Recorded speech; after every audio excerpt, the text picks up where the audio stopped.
You're watching News Central now on News Central Television. I am Benga Aborowa, and these are the top stories at this hour. President Bola Ahmed Tinubu arrives in Abu Dhabi for 2025 Sustainability Summit. Opposition accuses federal government of mismanagement of 234 billion naira census funds. And Chad's electoral body certifies results of 2024 election disputed polls. We'll bring you the details shortly.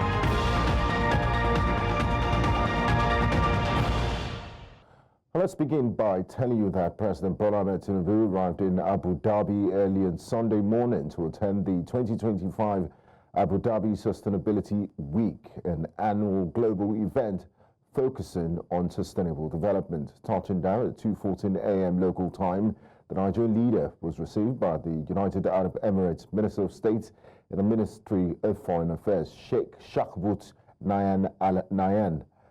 This year's summit, themed The Nexus of Next, supercharging sustainable progress, will feature President Tinubu showcasing Nigeria's strides in energy sufficiency, transportation, modernization, public health, and economic growth. The President's participation highlights Nigeria's dedication to addressing global sustainability challenges through innovation and international collaboration. In addition to delivering remarks, President Tinubu is expected to hold bilateral meetings with the United Arab Emirates leaders to deepen ties and explore mutual opportunities. He is scheduled to return to Nigeria on Thursday, January the 16th. The Nigerian House of Representatives is advancing its anti-corruption efforts with the introduction of a bill aimed at encouraging whistleblowers to expose corrupt practices, particularly in the public sector. The proposed legislation includes strict penalties for breaches of confidentiality, with offenders facing fines of up to 2 million naira or 2 years imprisonment. Lawmakers are set to debate the bill's general principles when plenary resumes on January the 14th, 2025. Originally read on the House floor on November the 21st, 2024, the whistleblowing bill seeks to establish a comprehensive legal and institutional framework for regulating whistleblowing activities and protecting whistleblowers across the country. Sponsored by the House spokesperson Akin Rotimi, the bill aims to facilitate the disclosure of unlawful activities that impact governance, national security, and the management of public and private offices. The bill is expected to undergo further legislative scrutiny as the House reconvenes next week. Observers see it as a significant step in Nigeria's ongoing fight against corruption. Now, the federal government is under fire from the opposition over alleged mismanagement of 234 billion naira allocated for the postponed 2023 national census, with claims that the funds were diverted to finance elections campaigns. Under former President Muhammadu Buhari, the National Population Commission proposed a budget of approximately 800 billion naira for the population and housing census, with 224 billion disbursed by May 2023. An additional 10 billion naira was approved in 2020 for enumeration area demarcation in 546 local government areas. Originally scheduled for May 2023, the census was postponed to allow the incoming administration to make its input. However, 17 months into President Bola Ahmed Tinubu's tenure, no new date has been set, sparking concerns about the impact on governance, economic planning, and resource allocation. The Labour Party National Publicity Secretary Obi Oraifo alleged in an interview that the funds were used to influence the 2023 elections in favour of the ruling party. He questioned why the Tinubu administration is yet to account for the funds or reschedule the census. In response, the ruling party dismissed the claims as baseless, insist there's no truth to the allegations. In a major offensive against criminal activities in Nigeria's northwest region, over 25 terrorists were killed and 18 others sustained gunshot injuries during military operations in Zamfara State. The operation, codenamed Fansan Yama, was conducted by troops of Sector 2 of the Joint Task Force Northwest. The success of the operation was confirmed in a statement on Sunday by Lieutenant Colonel Abubakar Abdullahi, coordinator of the Joint Media Coordination Center, Operation Fansan Yama. According to Abdullahi, the operation targeted terrorist hideouts in the Fakai area of Shinkafi Local Government Area on January the 10th. Key camps belonging to notorious figures, including Bela Turji and Malam Ila, were dismantled during the raid. He added that 7 kidnapped victims managed to escape from the camp during the operation, marking a significant blow to the terrorist network. Now, still on security matters, the Nigerian police has called on its officers and men to imbibe professionalism in the discharge of their duties. The Assistant Inspector General of Police Zone 1, headquarters in Kano, northwest Nigeria, made the call after decorating newly promoted officers of the zone. News Central's Emmanuel Bagudu reports. A very significant event at the Zone 1 headquarters of the Nigerian police in Kano. The event being witnessed by many, including friends, family, popular Islamic cleric and commander of the Kano Hizbah Board, Aminu Daurawa. The AIG, after decorrecting the senior officers, tasked them to live up to expectations of the public, saying that the new ranks are not for formalities. The promotees should know that they have actually now more responsibilities. The office is embedded with more. You have to work hard. You have to actually show that, yes, you want that promotion. You have to actually work hard to prove that that promotion, you want it. Influential Islamic cleric and commander of the Kano Hizbah Board expressed gratitude to the police, saying that the business community in Kano continues to rely on their expertise. Everyone is asleep with their families while you are awake on patrol, either with sticks or with guns. You are just interested in securing everyone. You want the public to sleep. You want the public to be happy. You want everyone to be comfortable. Those that want to pray will pray. Those that want to sleep will sleep. Those doing businesses will do their businesses. This type of work have great reward if one put his or her mind into it. Thanking the Almighty Allah for keeping us alive to witness this very special day in our lives, or in our career rather. And I want to equally express my gratitude to the Inspector General of Police who deemed it fit to promote us to the next rank, and to our amiable AIG and his management team. The police in Kano say they will introduce more innovation in the year 2025 to boost their fight against crime. In Kano, for News Central, I am Emmanuel Bagudu. Residents of insurgency-affected communities in Borno State are celebrating a new chapter of development and stability following the inauguration of the Ngaranam Livestock Improvement and Ranch Settlement in Mafa. The project, spearheaded by the Borno State government in collaboration with the federal government, is part of broader efforts to resettle communities displaced by insurgency. News Central's Umaru Kirara completes the report. Long awaited for Fanny Mamman, after over 10 years of displacement occasioned by the retrogressive activities of terrorists in Nigeria's northeast state of Borno.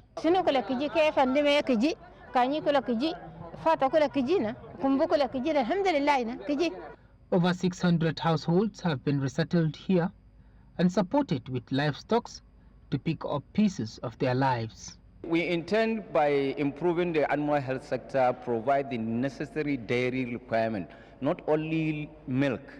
Turbo brozol kwadaramboko arambe ala banazu embaka suru dulimemo de suru gnazu go ar praza ar go am kalaksa kamo soro awonzu sari daloso kuna so da mutum ya baka kifi gara ya koya ma kamun kifi.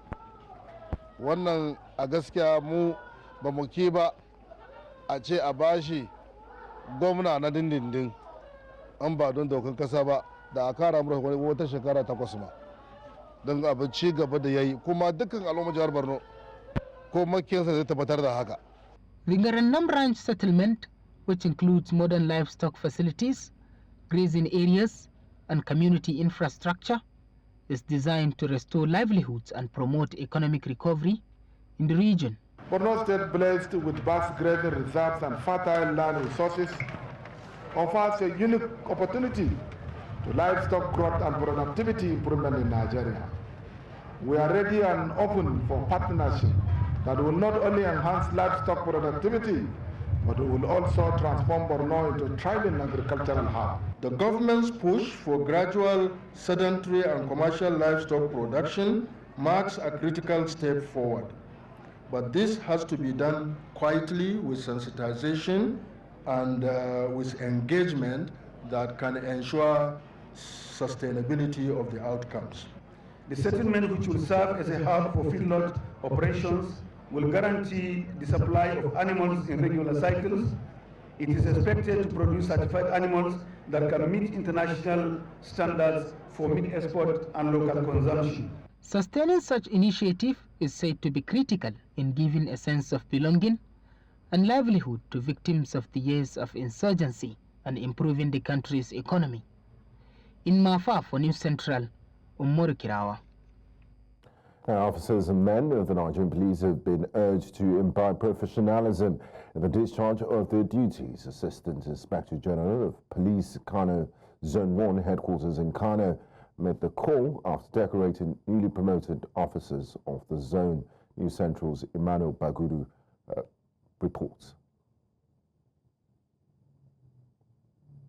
As the euphoria of the festivities fades, the Lagos State Police Command held a press briefing to update members of the press on events within the state during the period under review spanning September 2024 to date. We have unlawful possession of firearms. So many human beings, be it in traffic or by information, are apprehended with various grades of arms and ammunition. Some under the guise that they are for gaming. I wouldn't know a man in possession of automatic pump-action rifle with 90 rounds of ammunition simply for the purpose of gaming with 5 stunt guns that can disable a human being. 27th of October 2024 at about 14:00 hours, Lagos Island. Information has it that on top of a roof there are bags of guns and ammunition, in which case we recovered 2 AK-47 rifles with breach number 52573 and 07003-853. Also, 1 K2 assault rifle with live ammunition. This was traced to one of the arms and ammunition looted from our armory at Ebutero police station during the EndSARS crisis. The commissioner highlighted the unfortunate loss of some officers in the line of duty. He also presented suspects involved in various crimes alongside exhibits recovered during police operations. In the period under review, I lost 3 policemen. On the 19th of October 2024, a distress call was received at Agege that a truck ran over an Okada driver. Policemen ran to the scene. Because the policemen prevented them from burning down the truck, they attacked my policemen. A police officer was plummeted to death by stones just in the course of sheer duty. Just 2 days ago, you see some 4 young men blindfolded. We did that because investigation is still in place. They hired a Uber man inside this Toyota Camry. They apprehended him, stabbed him to death. It was a chaos that alerted our operatives. 2 of them first ran away. We were able to arrest 2. With the man in the pool of his blood, the man is late now. Looking ahead to 2025, the Lagos State Police Command urges every citizen to act as a watchdog and remain vigilant, as the collective effort of all is crucial to maintaining a crime-free society. In Lagos, for News Central, I am Bettina Nwili. You're watching News Central now. Still ahead, APC party chieftains in Abia talk tough ahead of 2027. We'll bring you details of this and more after the break. Join us again.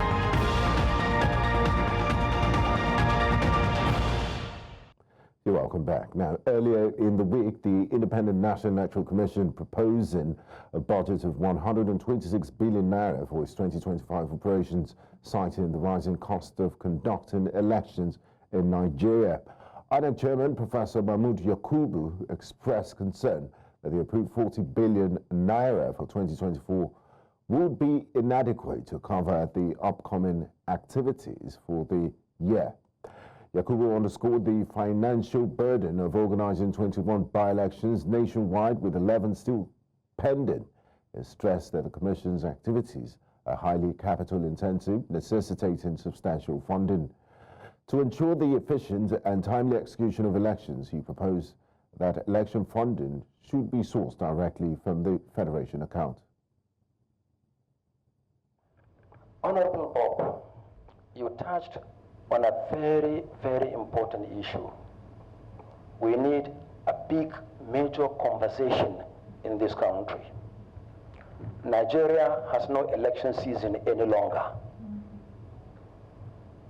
I said earlier that in Ghana, they conducted only 3 by-elections between one general election and another. In our own case, even before the midterm, vacancies have now occurred in 21 constituencies. But not only that, we also have 8 governorship elections conducted off-cycle. So the Commission is conducting elections virtually all year round. We have little time to recover our senses and begin to plan for the next election. For instance, in the election year 2023, we conducted 3 off-cycle governorship elections. The registered voters in some of the states is actually bigger than some of the countries in our sub-region. In Edo State, for instance, with 2.5 million registered voters, they have more voters than the Republic of Liberia. So a governorship election in Ondo is like Edo is like a governorship election in Liberia. The state with the smallest number of registered voters in Nigeria is Ekiti. Ekiti has more registered voters than the Republic of Gambia. And it has more registered voters than Guinea-Bissau and Cape Verde put together. So conducting election in Nigeria is huge. Then we come. Now, joining us live to discuss this development from Isiodum Local Government in Ondo State, we have political analyst Alan Cholera. Good afternoon to you, Mr. Cholera, and thanks for joining us on the news. Good afternoon and Happy New Year. Happy New Year. Now, given the current allocation of 40 billion naira for INEC in 2025, which is considered insufficient, what are the likely consequences for the Commission's ability to carry out its responsibilities, particularly with preparations for the 2027 general elections and also some by-elections that it has to conduct for vacant seats? Yeah, thank you very much. As much as I will call for greater transparency and accountability of the management of election resources by INEC, I share in their sentiment that the allocation of 40 billion naira is grossly inadequate for INEC to catch up with by-elections across the nation. One very important thing that we should know is that INEC has not been able to catch up with the conduct of by-election. And sometimes you see INEC dragging on. And this is a serious issue.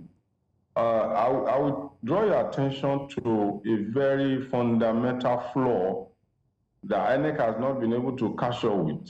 And that is the provision of Section 160, Section 68, 1 sub G, and 109, 1 sub G, which says that the cross-carpeting or defection of a member of the legislative arm of government in Nigeria will make its seat vacant. That's how the Constitution puts it. That the moment a member of the legislative arm deflect or defect to another political party rather than the political party which he was elected on, his seat ceases. There is no court, no process, no any other thing. So, Alan, why do you think INEC has been unable to enforce this citing of the Constitution, this provision? I think yes, that's what I'm. Hello, Alan Cholera, are you still with us? Necessarily be on the budget of INEC to conduct election into such decision by a member elected on a different platform who decided to move to other political party have been hindering INEC. So INEC is not catching up with it because they don't want to spend. So that is the situation we have in Rivers. You're saying they don't. You say they don't want to spend, and INEC is saying, look, they're grossly underfunded. They even suggested having direct access to the federation accounts. But beyond that, just before we let you go, what are the other possible areas where INEC could improve the efficiency of its resource allocation, particularly in managing its personnel, buildings, election-related expenses, to ensure better election management with the available budget? The challenge I've seen with INEC is that on many occasions, INEC decided, or maybe because of transparency or credibility too, INEC don't make use of their local staff in conducting an election. So INEC likes to deploy staff from Abuja. I'm giving you instance like the chairman mentioned, Ondo, which I witnessed. INEC will rather deploy staff from Abuja, from the Northern Central District to conduct election in the South. It could be a strategy for them, but this is area where INEC activities or operation consumes a lot of money, because when you consider the geographical nature of Nigeria, and you see INEC wants to conduct election in South, and they are bringing in staff, resources, it adds to the logistical, it adds to the final cost and logistics, like you rightly said. Now, just before I let you go, Alan, we did hear in that press conference that the INEC chairman, Professor Mahmoud Yakubu, describing the peculiar political terrain we have in Nigeria, 8 governorship off-cycle elections between one general election to the next, and numerous by-elections. It does calls for concern for INEC, and it does add to their overhead. Having said that, INEC also suggested that they made a proposal that they should be able to get funding directly from the Federation accounts and not go through the National Assembly. What do you make of their suggestion? Should they have access to direct funding from the Federation account because of the peculiar nature of politics in Nigeria and the frequency at which they have elections? Honestly, I would support that idea where INEC have their funding directly. In other words, first line charge. That will give INEC more independence in terms of funding. I do not believe that INEC should be part of the regular agencies or parastatal that should be cap in hand to beg for resources anytime they want to spend, because they have to conduct election even of the president. So INEC should have access or be able to access funds directly from the Federation account. Thank you so much for your insights and contribution, Alan Cholera, political analyst, joining us from Isiodum Local Government Area of Ondo State. Thank you. Now, the All Progressives Congress in Abia State may be having a swell time with the desire of more sons and daughters of the state to join the party. The senator representing Abia's North Senatorial Zone, Orji Uzo Kalu, says the attraction is not far-fetched. Also, the state chairman of the party, Kingsley Ononogu, and one of the newest members, Kelvin Jumbo, says the party will serve the state better come 2027. Things in Abreba, we have done it before, we will do it again. With the courage and the ability of my brother, Abreba Bukwa APC, Ameke Bu APC, Amogu Bu APC.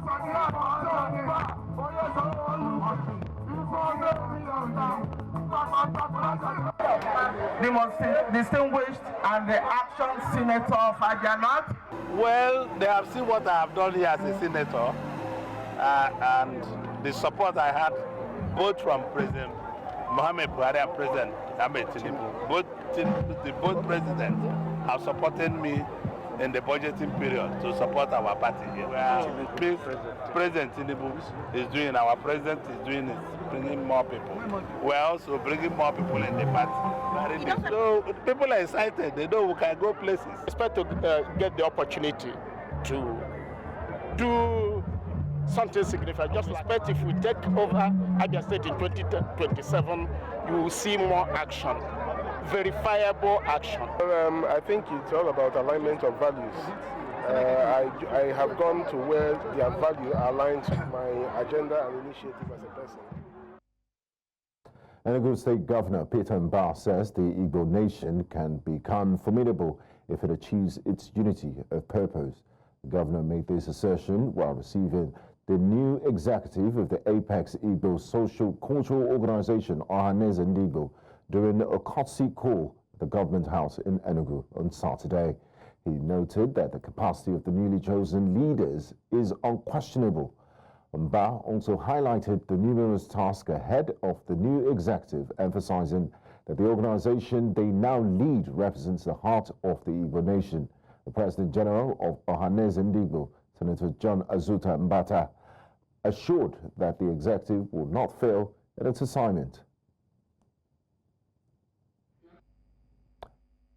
I can only imagine the weight of expectations that must be on your shoulders now. Your leadership experience and your intellectual pedigree precede you. And so we have no doubt that the task ahead is one that you have the capacity to discharge. It is indeed an onerous task, and it begins now, knowing all the existential threats we are exposed to as Ndigbo.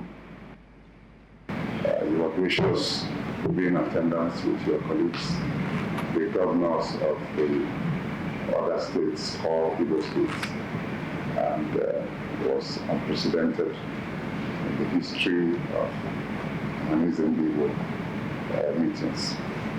So, since we are all around, we haven't dispersed yet, we thought it might be appropriate to stop over, tell you thank you for your immense effort and support to Ohaneze Ndigbo. Residents of Jos, the Plateau State capital, have expressed deep displeasure, pain and a sense of hopelessness over the increasingly harsh economic realities facing Nigerians. News Central's Chizoba Anyonwe took to the streets of Jos to gauge the sentiment of the residents as the 2024-2025 academic session begins in earnest amidst a rising cost of living. Here's her report. Knowledge is power, they say. However, in today's Nigeria, accessing basic education has become an uphill task for many families. The high cost of living is no longer just a headline. It is a harsh reality felt daily in how people go about their lives, often struggling to make ends meet. As the festive season fades into memory, the challenges of this new year take center stage. Rising house rents and increasing school fees are among the many burdens families now face. Even to get the food to eat is difficult. To pay the rent is difficult. Now the school fees is going high. We cannot eat as we were eating before. We cannot travel from one place to another. The issue of the economy concerning fuel is getting worse. The hardship is so pathetic. The children, yes, some of them, the parents don't have school fees. Talk more of what to eat. Residents share their frustrations, lamenting how these pressures have dimmed their hopes for better opportunities. Yeah, like what I'm passing through with my children in the school now. I have 3 children in university. One at the Bokos, one at the Unijos, and one at the ATBU Bauchi. So I know what and then all of them, they are living at off-cam. I have 2 children, but I don't know how I can make up to pay the school fees of the children, even to pay half. Like most of us in the tertiary institution, we face challenges of handouts, photocopies, and others. University side, I have a children in the university. I'm saying the president is trying because my children apply for the loan, and this January 8th, they paid the loan for them. For some, however, the hope for a brighter Nigeria remains steadfast despite the odds. We are praying for God to intervene in this. Man cannot intervene again because we have tried, man has failed us. The government is not helping the matters. Honestly, we don't know what we can do. So I'm telling my president and my governor and other states that they should wake up from what is happening. That's the question we are asking. What is happening?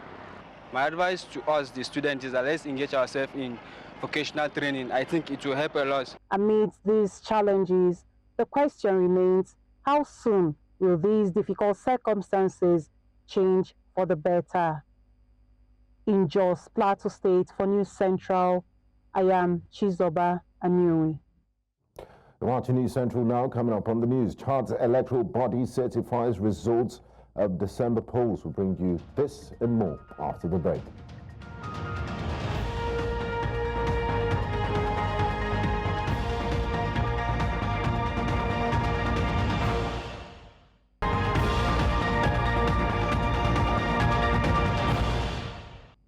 You're welcome back. Chad's National Election Management Agency, Agence Nationale de Gestion des Elections, has certified the results of the legislative, provincial and local elections held on December the 29th, 2024. Announcing the certification, the agency's chairman, Ahmed Bachiret, noted that voter turnout was moderate despite earlier projections of low participation. The elections marked a significant milestone as voters returned to the polls after 3 years of military rule. However, the process was marred by a boycott call from opposition candidates who continue to dispute the legitimacy of last year's presidential elections, alleging fraud. Observers are closely monitoring the aftermath of the polls as Chad navigates its transition back to civilian governance amidst ongoing political tensions. Au regard des résultats, un certain nombre de partis politiques se détachent du lot. Il s'agit notamment du MPS, de RNDT Le Réveil, de l'UNDR, du RDP, du PLD et du PCS. Tous les résultats détaillés sont publiés sur le site de l'Ange. Cependant, il est à noter que les scrutins qui se sont tenus un dimanche, un jour de culte pour les chrétiens et en pleine période de fête de fin d'année, ont mobilisé moyennement les électeurs avec un taux de participation de 51,56% pour les élections législatives et provinciales et de 50,41% pour les élections communales. Now, France has officially handed over its second military base in Chad, marking a significant milestone in its troop withdrawal from the country. The Abeche base, located in eastern Chad, was transferred to Chadian authorities on Saturday during a ceremony attended by the Defense Minister Isaka Maloua Jamus. The withdrawal allows Chad's decision in November to end military cooperation with France. French troops began leaving in December With a complete pullout set for 31st of January, French troops have been stationed in Chad since 1960.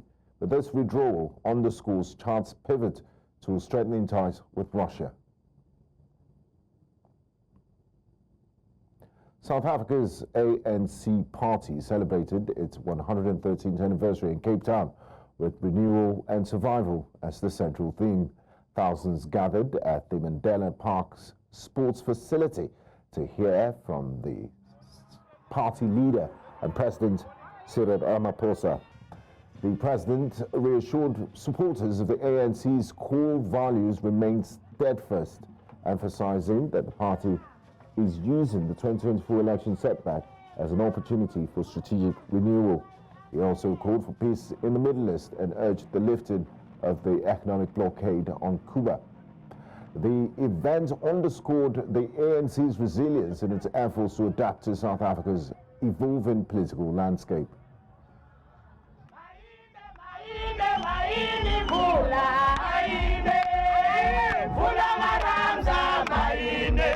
Now, the false notion that the character of the ANC and strategy of the ANC has now been redefined by a single tactic of forming a broad, inclusive government of national unity is really a distortion of the realities our movement faced and should be dismissed out of hand. And I think today the president was very clear in speaking to those issues. But now the big thing is, what do we do about them? Do we move towards implementation? Do we evolve? Or do we then accept the decline of the ANC? And that's not something we can accept. So it's almost a do or die moment for us. And I do think that this particular January 8 had a different somber moment. Coming up on the news on the foreign scene, 6 killed in Czech restaurant fire. We'll bring you details of this and more after the break. Stay with us.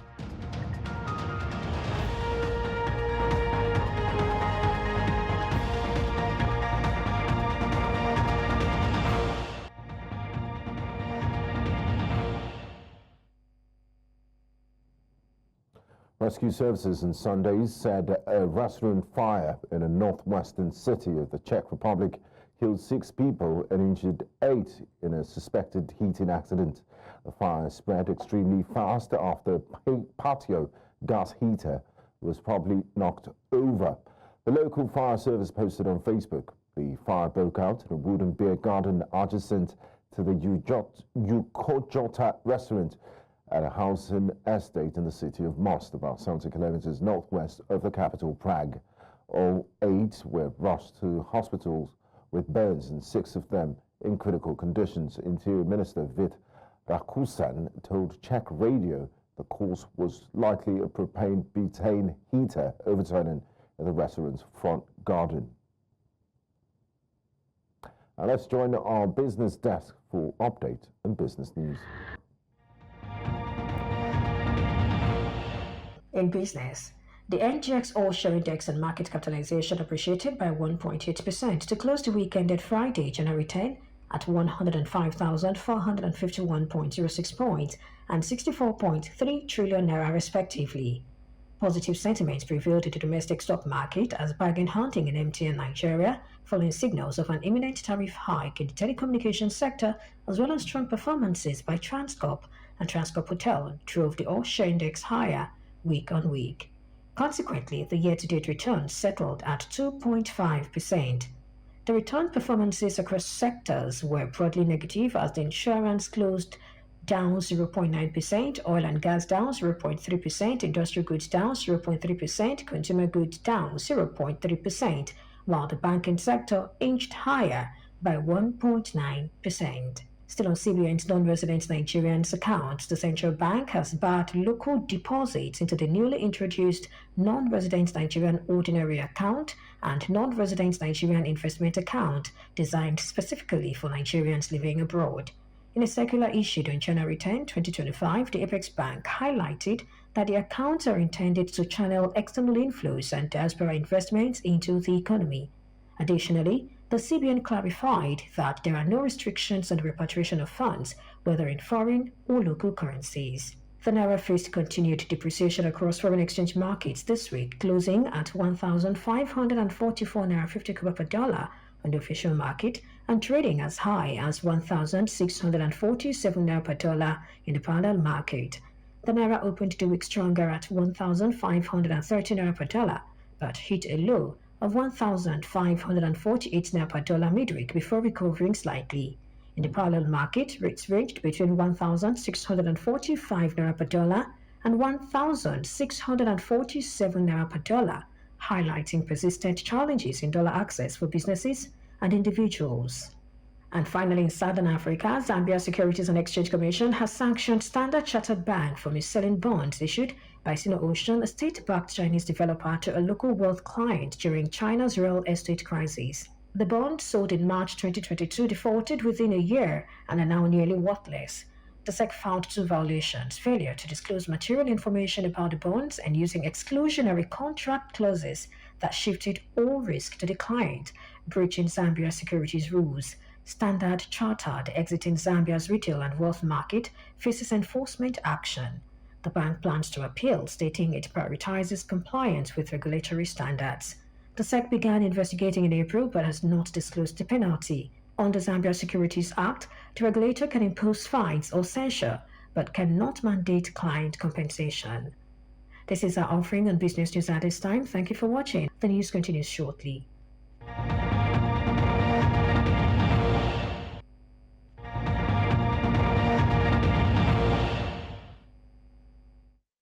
On sports news, Super Eagles head coach Eric Sekou Chale and his three assistants have arrived in Abuja ahead of the official unveiling on Monday.